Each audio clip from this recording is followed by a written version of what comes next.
আসসালামু আলাইকুম।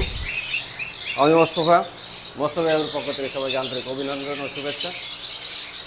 যে আপনারা দেখতে পাচ্ছেন আমি এই সময়ে কি করছি আর কি, সেটা হচ্ছে আমার এই ককাটেলের ব্রিডিং বক্স লাগানো হলো। ককাটেলের ব্রিডিং বক্স দীর্ঘদিন পাখিগুলো রেস্টে ছিল আর কি। রেস্টে থাকার পরে পাখিগুলোকে আজকে ব্রিডিং বক্স লাগালাম।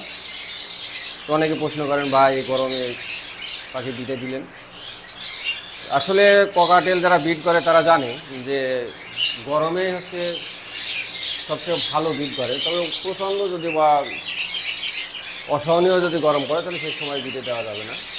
যেমন আপনাদের যদি দেখায় আমার এই লাভবার্ডের পুরা লাভবার্ড কিন্তু আপনার এখন রেস্টে আছে। এখন শুধু এখনও 2 মাস রেস্টে থাকবে।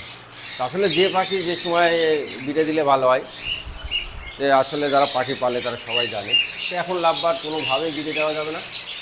তো সবাই দোয়া রাখবেন যেন এবারে ব্রিডের ভালো রেজাল্ট হয়। সবাই ভালো থাকবেন, সুস্থ থাকবেন, সবার শুভকামনা রেখে আজকের মতো বিদায় নিচ্ছি। আল্লাহ হাফিজ।